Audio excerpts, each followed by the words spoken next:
아멘. 오늘 사실 본문 전체는 그 27장 전체 마지막 절 그 44절까지입니다. 제가 이제 중간에서 끊었는데 이제 사도행전이 한 세 번이면 이제 끝나지 않을까 싶습니다. 오늘 본문의 내용은 이겁니다. 그러니까 배가 이제 그러니까 물 길을 재보니까 어쨌든 조금씩 이렇게 얕아지는 걸 느끼고요. 소수의 사공이 이제 자기들만 살려고 배를 이렇게 바다에 띄우려고 하고 이제 그것을 이제 바울이 그렇게 하지 못하게 만류하고 그리고 이제 같이 이제 음식을 먹고 그리고 나중에 이제 우리 마지막 끝에 가면 이제 그들이 이제 배가 좀 깨져가지고 수영하는 사람 수영해서 가고 아니면 이제 못하는 사람들은 이제 다른 뭐 널판지든지 다른 어떤 물체들을 이제 잡고 이동하면서 이제 섬에 딱 도착했는데 그리고 나서 이제 28장 1절에 보면 그 섬이 이제 멜리데 저희가 지난번에 그 지도상에 봤던 몰타라고 하는 그 섬에 이제 당도하는 내용을 이제 소개하고 있습니다. 이제 그 내용을 가지고 잠깐 살펴보려고 합니다. 우리 한번 28절 한번 볼게요, 여러분. 한번 눈을 같이 봐보실래요? 물을 재어보니까 처음에는 이제 몇 길이 되냐면 20길이 되고요. 그리고 좀 이따 다시 재보니까 15길이 됩니다. 20길은 이제 보통 미터로 따지면 한 37m가 되고요. 15길은 이제 27m가 돼요. 그러면 이제 어떻게 되죠? 조금씩 이제 어딘가에 가까워지는 거예요. 그죠? 여러분 이제 한번 이렇게 생각해 보세요. 그러니까 좀 이제 상상력을 좀 동원해 보세요. 이제 경험이 많은 이제 선원이 당연히 있겠고 선장도 있고 선주도 있습니다. 제가 이제 바울도 이제 한 11번의 그 배를 탄 경험이 있다 말씀드렸는데 11번 경험이라는 게 사실상 이제 안 한 것보다 낫지만 이제 선원이나 선장이나 그런 분들에 비하면 뭐 좋게 사실 비교할 수 없을 정도예요. 사실상 그 정도의 경험이라는 게. 근데 소위 말하는 선원의 그 촉이라는 게 있을 거예요. 물속이 갈수록 이렇게 어떻습니까? 길이가 자꾸 낮아져요. 즉 그 얘기는 뭐냐면 이제 생각할 수 있겠죠. 이제 육지가 가까워 오나 보다라는 생각을 할 수 있을 것 같아요. 그리고 아마 그분들은 그럴 것 같아요. 저는 이렇게 소위 말하는 그 육지 그 흙냄새도 나지 않았을까? 육지 냄새가 나지 않았을까라는 생각도 들거든요. 물론 성경은 이제 자세하게 언급은 되어 있지 않지만, 그러니까 오랜 뭐 수년 수십 년의 경험상 분명히 그런 흙냄새를 맡았을 것 같아. 그래서 이제 이들이 하는 행위가 뭐예요, 여러분? 그들이 하는 행위가 뭡니까? 우리 보실래요? 우리 30절을 한번 같이 한번 읽어보실래요? 30절 한번 읽어볼게요. 읽습니다. 사공들이 도망하고자 하여 이 문에서 거룻배를 바다에 내려놓고. 여러분 여기서 거룻배라는 건 이런 거예요. 그러니까 일종의 여러분 이제 큰 배가 있으면 그 배 안에 또 작은 배가 일종의 구조선 같은 거 있잖아요. 그거는 이제 거룻배라고 얘기하는 거예요. 그러니까 지금 사공들이 딱 보니까 제가 말씀 안 드려 보니까 물속이 자꾸 얕아지고 그리고 느낌상 촉상 흙냄새가 나는 것 같아요. 육지가 다가오네. 그럼 우리 빨리 이 배 거룻배 구조선을 내려서 우리 도망가자라고 지금 그런 계획을 이제 세우는 거예요. 그래서 이제 거룻배를 띄우려고 하는 거예요. 그럼 여러분 생각해 보세요. 이 거룻배 몇 명이 탈지 정확하게 언급은 안 돼 있어요. 제가 그래서 여러분에게 상상력을 요구하는 게 여러분 이제 어르신들은 이제 좀 힘드시지만 그 타이타닉을 한번 생각해 보세요.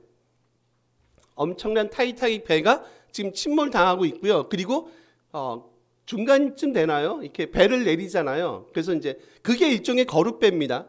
구조선 같은 거예요. 항상 큰 배 옆에 이제 그런 배들이 있어요. 거룻배고 그걸 이제 내립니다. 내리는데 물론 이제 당연히 노약자들, 여자분들, 아이들 먼저 하는데 이제 그 중에 보면 꼭 누가 껴들으면 악당들이 한 명씩 나와요. 이게 영화나 드라마를 훨씬 더 드라마틱하게 만들어요. 남자 악당들이 딱 나타나서 돈을 딱 주면서 나 좀 태워주셔. 내가 누군지 알아? 뭐 예를 들면 나 여의도에 있었어. 뭐 그런 거. 용산에 있었어. 막 그런 거 있잖아요. 지금 여러분 사공들이 지금 배를 띄우려고 해요. 다시 말씀하자면 몇 명이 타겠어요? 20명? 30명? 몇 명이 탈까요? 지금 보세요. 총 지금 이 배에 탄 사람을 지금 우리가 37절 읽으셨어요. 총 배에 탄 사람을 몇 명이라고 얘기했나요? 276명이세요. 그러면 우리가 이제 상상력을 발휘하면 성경은 어차피 이제 명확하게 그 배에 몇 명이 탈 수 있어요 라고 언급을 하지 않기 때문에 한번 상상력을 발휘해 보자는 거죠. 그럼 20명이 탄다? 30명이 탄다고 생각해 보세요. 30명이라고 대강 해볼까요? 그럼 몇 분의 몇인가요? 거의 10분의 1이세요. 이분들은 뭐 하고 싶은 거예요? 지금 자기들만 살고 싶은 거잖아요. 그죠? 여러분 뭘 보세요? 이런 장면을 통해서 뭐가 느껴지십니까? 저는 뭐가 느껴지냐면, 그러니까 조그마한 여지가 생기면, 조그마한 틈만 있으면요, 일탈하려고 하는 인간의 소위 말하는 민낯이 보여요. 보통 이거를 성경 신학적으로 볼 때 이런다고 얘기하죠. 보통 아담적 인간의 모습을 저는 어디서 보냐면 지금 30절입니다. 30절. 지금 장소하고 공간에 상관없이 어디든지 사람은요. 그런 여지만 생기면, 조그만한 숨쉴만 하면, 좀 숨통이 트이면 여지없이 뭐가 나온다고요? 우리 안에 내재되어 있고 잠재되어 있는 아담적 그 인간의 모습들 있잖아요. 끊임없이 하나님에 대해서 뭐 하고 싶은 마음이요? 반란하거나 끊임없이 하나님의 저항하고 대항하고 싶어하는 그런 인간의 모습이 지금 어디서도요, 지금 요 본문에서도 보이지 않나요?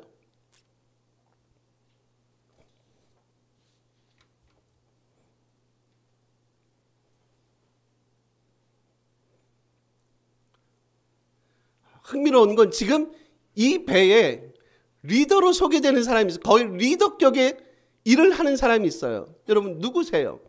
당연히 바울이에요. 백부장도 아니고요, 선장도 아니고 선지도 아니세요. 바울이 거의 이 배에 총 리더격의 모습을 띠고 있는 모습을 봐요. 여러분 마치 누구의 모습과 마치 비슷하지 않으세요? 저는 지금 저희가 쭉 계속 이제 바다에 관한 내용을 봤지만 이런 바울의 모습 속에서 계속해서 누가가 그런 의도를 갖고 있는 것 같아요. 바울의 모습하고 누구의 모습을 자꾸 일치시키려는 느낌을 받냐면 누구의 모습인가요? 주님의 모습이에요. 예수님의 모습과 자꾸 일치시키려고 하는 뭔가 몸부림을 저는 보거든요. 한번 예수님의 재판 장면을 한번 생각해 보세요. 빌라도 앞에 서 있고요, 소위 말하는 종교 리더들 앞에 서 있습니다. 근데 여러분 왕 앞에 서 있고요, 근데 진짜 왕이 누군 것 같으세요? 재판정 앞에 신문 받고 서 있는 그 예수님, 그리고 그 앞에 서 있는 소위 말하는 왕, 그리고 대제사장들, 종교 리더들, 총독, 빌라도. 근데 정작 진정한 왕은 누구처럼 보이냐면 저는 주님 같아요. 예수님이 오히려 진정한 왕 같아요. 그러니까 신문을 당하는 분이 아니라 오히려 그분이 신문하는 것 같으세요. 너희가 이 하나님 나라의 비밀을 아냐? 모르겠어. 너희들은 세상 일에는 너희가 능할지 모르지만 내가 보니까 너희들은 전혀 이 하나님 나라의 비밀을 모르는 자들이야 라고 말씀하시는 그 주님의 모습이 지금 어디서 다시 보이냐면 사도 바울의 모습에서 다시 볼 수 있단 말이에요. 그러면서 누가가 우리에게 전해주고 싶은 메시지는 뭐겠어요? 바로 바울의 모습 속에서 누구의 모습을 찾기를 원하냐면 이 땅을 살아가는 하나님의 사람들, 제자들의 모습과 동일하게 너희들의 모습이 바로 이런 모습이 돼야 되지 않겠냐라는 메시지를 전해주고 싶어 하지 않나요? 이거는 어디에 의존하지 않는다고요? 세상의 촉이나 경험에 의존하지 않아요. 저희가 아까 37절 맨 뒤에 봤어요, 여러분. 거기 몇 명이라고 얘기한다고요? 276명이세요. 저는 이제 본문을 막 읽으면서 왜 굳이 누가는 이 본문을 써가면서 왜 37절에 굳이 이 배에 탄 사람은 276명입니다 라는 얘기를 왜 굳이 했을까라고 한번 고민해 봤거든요. 그래서 제가 이제 쭉 주석책을 보는데 여기 대해서 나오는 책은 없어요, 솔직히. 뭐 이제 학자들은 그런 데 관심이 없으니까. 그 저는요, 지금 요 본문을 뭐하고 연결하고 싶어 하냐면 저는 30절 있잖아요, 여러분. 지금 제가 설명드린 거 있잖아요. 눈만 오세요. 사공들이 도망하고자 하여잖아요. 그죠? 그리고 37절 보세요. 276명이세요. 사공들이 말씀한 대로 30명이라고 생각하면 30명은 도망가서 살 수도 있다고 생각해 보세요. 그럼 몇 명이 사는 거예요, 여러분? 30명이 사는 거예요. 지금 바울, 의로운 사람, 하나님 앞에 의로운 사람, 그리고 이 공동체를 사랑하는 사람 바울에 의해서 지금 몇 명이 살아나는 일들이 벌어진다고요. 이 배에 탔던 사람들 276명 전원이 살아나고 있지 않아요? 여러분 아마 이거를요, 저는 누가가 대조시키고 싶어하는 것, 누가가 말하고 싶어하는 것은 이런 거 아닐까라는 생각이 드는 거예요. 사공들 그 소수의 인원은 자기들끼리만 살기를 원한다. 하나님의 뜻은요, 바울의 뜻은요, 단순히 소수의 사람만 20명이 됐든 10명이 됐든 30명이 됐든 그들만 살기를 원하시는 것이 아니라 지금 이 배에 탔던 모든 사람들이 지금 다 하나님 안에서 구원받기를 원하시는다. 어떻게 보면 이 일을 위해서 지금 바울이 어디를 가고 싶어하는 거예요? 로마로 가고 싶어하는 거 아닌가요? 마치 로마를 가기를 원하는 바울의 그 사역에 마치 예시처럼 이 숫자를 미리 던져주고 있지 않나요? 그 어떤 사람도 한 명이라도 이 사람들을 내가 놓칠 수 없어. 이들을 다 구원하는 것이 사도 바울의 뜻이고요. 이들을 다 구원하는 것이 하나님의 뜻임을 지금 이 숫자 276명이란 이 숫자를 통해서 메시지를 전해주고 있다는 거죠. 소수의 이기적인 사람과요, 하나님의 사람 바울의 그 소위 말하는 그 소명을, 이 두 개를 서로 본문은 대조시키고 있다는 거예요. 과연 우리는 어떤 삶을 살아가고 있는지 한번 여러분 곰곰이 좀 고민해 봤으면 좋겠습니다. 제가 타이타닉 잠깐 말씀드렸어요. 과연 우리는 우리만 살기를 원하는, 이 땅에서 우리만 살기를 원하는 삶을 지향하고 있는가? 아니면 우리는 이 배에 같이 탄 그 누구라도 같이 이 구원 에로의 길을 인도하기를 원하는 자로 우리 삶이 지금 살아가고 있는가?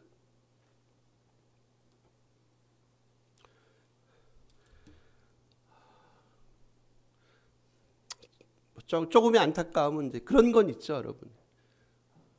사실 우리 홀몸 건사하기도 많이 힘들 때가 많이 있어요. 우리 하나 건사하기가 많이 힘들 수 있어요, 여러분. 좀 우리 눈을 좀 이렇게 멀리 보시고요. 좀 우리 눈을 좀 넓게 봤으면 좋겠어요. 그렇다 여러분에게 저도 마찬가지로 여러분도 엄청난 일을 하라는 건 아니겠죠. 바다에 직접 들어가셔서 막 배를 그렇게 안 하셔도 됩니다. 그냥 내가 서 있는 이 삶의 이 현장에서 어떻든 나를 통해서, 이 공동체를 통해서, 이 가정을 통해서 하나님께서 분명히 하시고 싶어 하시는 분명히 하나님의 뜻이 있지 않겠는가? 그러니까 나만 잘 먹고 잘 사는 것 같으면 사실상 여기에 등장했던 알려지지 않은 소수의 사공들하고요, 그렇죠? 크게 우리의 삶하고 크게 차이가 없지 않습니까, 여러분?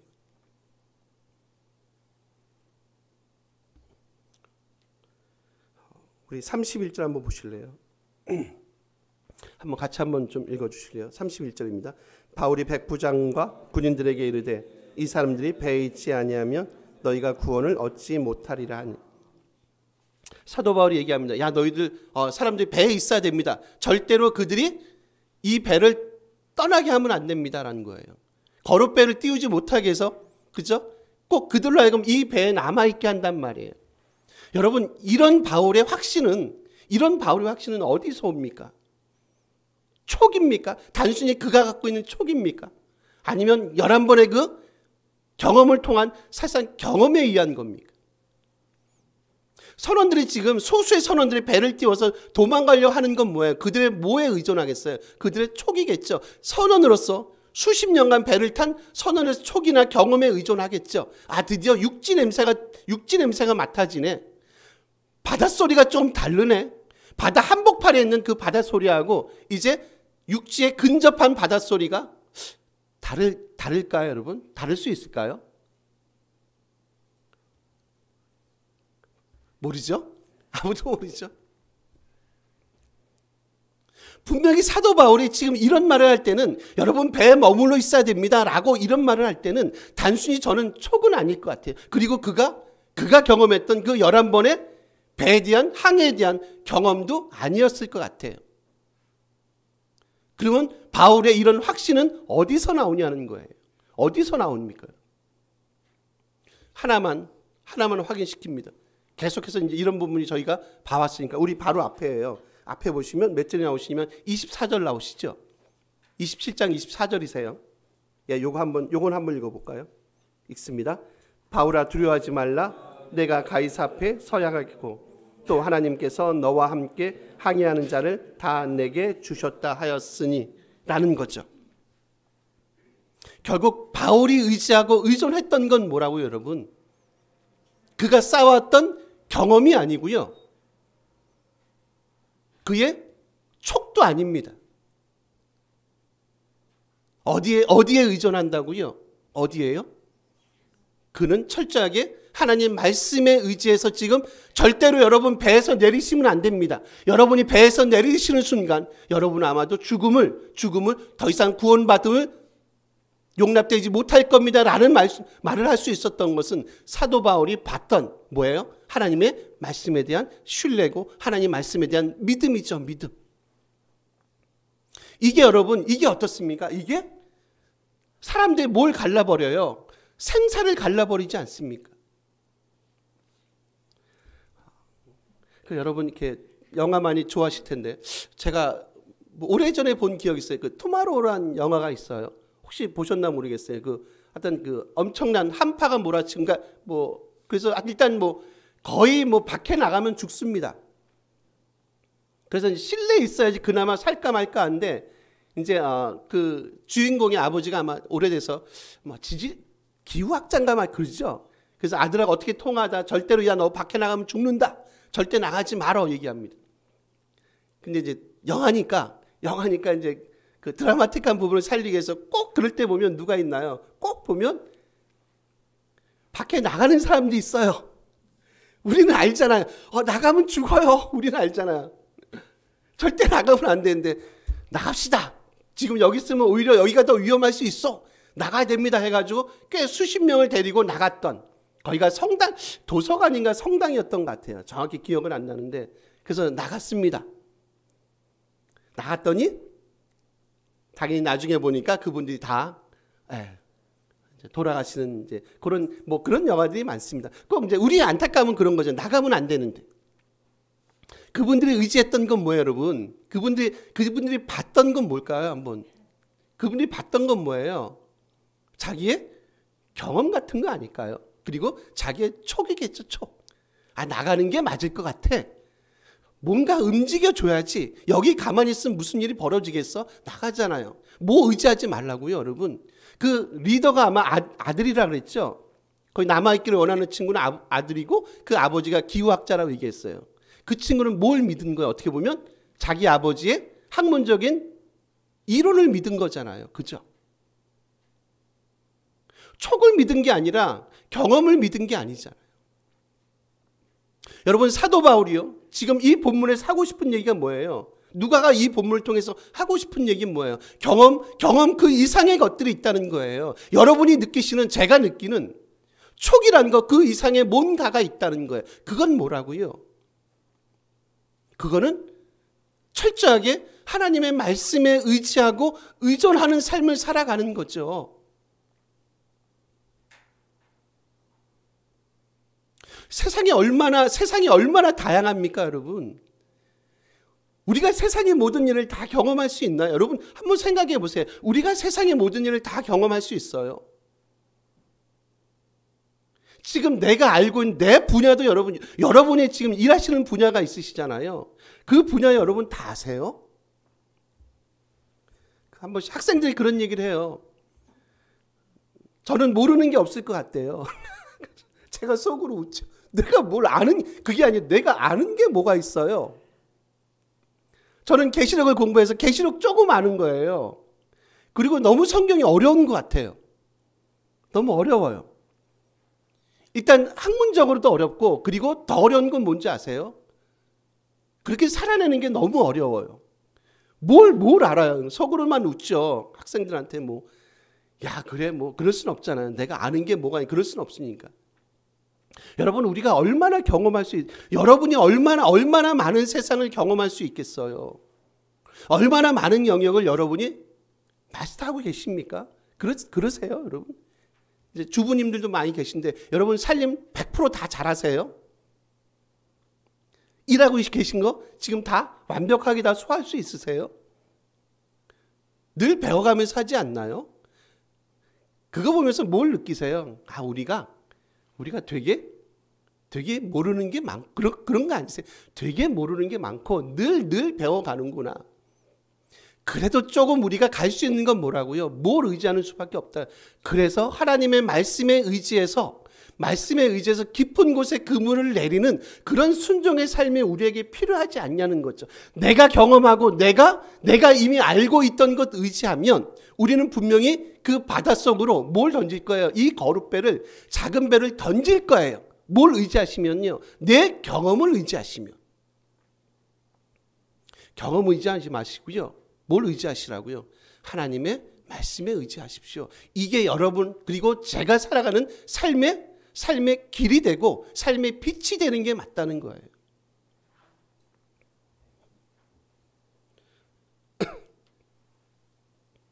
우리 눈만 오세요. 33절에서 30 마지막 6절까지 보시면 뭐가 나오냐면, 뭐에 대한 내용이 많이 나오냐면, 일단 먹는 거에 대한 내용이 많이 나와요. 맨 뒤에 보시면 너희가 기다리면 먹지 못하고 줄인지가, 34절에 음식 먹기를 권하노니요. 35절이세요. 뒤쪽이세요. 뭐 하나님께 축사하고 떼어 먹기를 시작하고 그들이 다 안심하고 받아 먹으니. 33에서 36절까지 다 뭐에 대한 내용이 많다고요. 그냥 음식 나눠 먹으면, 그러니까 주제를 딱 하나 정해 볼게요. 이게 영양 공급이에요. 먹으라는 겁니다. 먹으라는 거. 이전까지 저희가 지난주 봤어요. 지난주까지 저희가 봤던 건 뭐예요? 그들이 뭐 하지 못했다고 얘기했어요? 먹지 못했다. 근데 지금 본문은 먹으라. 계속 먹으래요. 그럼 여러분 좀만 생각해 보세요. 상황이 바뀌었어요? 상황이 바뀐 건 없으세요? 그렇죠? 그게 37m가 됐든 27m가 됐든 물속이요. 여전히 그들은 어디 서 있어요? 여전히 그들은 풍랑이는 바다 한가운데 있어요. 상황이 바뀐 게 없어요. 상황이 바뀐 게 없단 말이에요. 근데 이제 분명히 뭔가는 바뀌었어요. 그게 뭐냐면 이제 먹자는 거예요. 뭘 먹어요? 음식을 먹어요. 저는 그 생각이 들어요. 단순히 지금 음식 얘기를 하는 게 아니에요. 야, 우리 밥 먹자? 뭐 여전히 똑같은데, 여전히 폭풍이 일고, 여전히 태풍이 일어나고, 여전히 비는 오겠고, 여전히 배는 흔들리고, 상황이 바뀐 건 하나도 없는데 왜 이전은 못 먹고 왜 지금은 먹는가?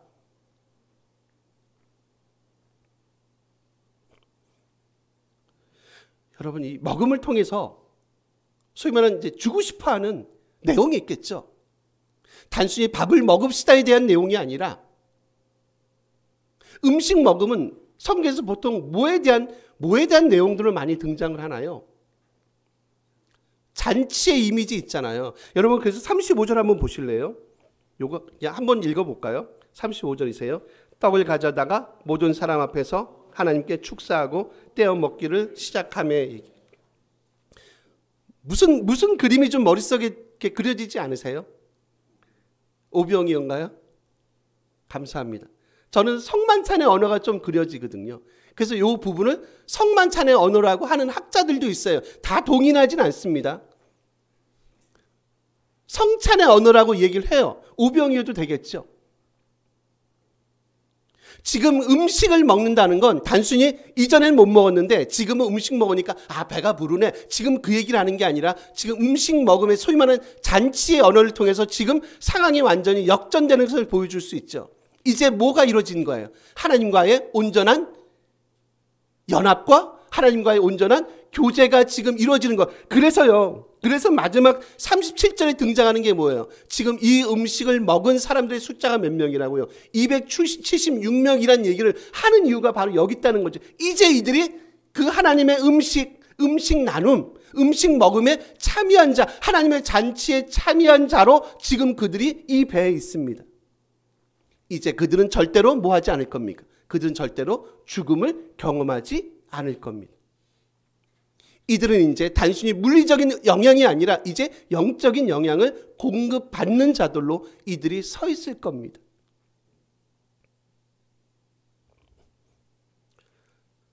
한마디로 다시 얘기하면 이제 절망의 시기가 끝나고요. 이제 구원의 시기가 도래했음을 이런 그림 언어로 저희들에게 메시지를 전달해 주고 있다는 거예요.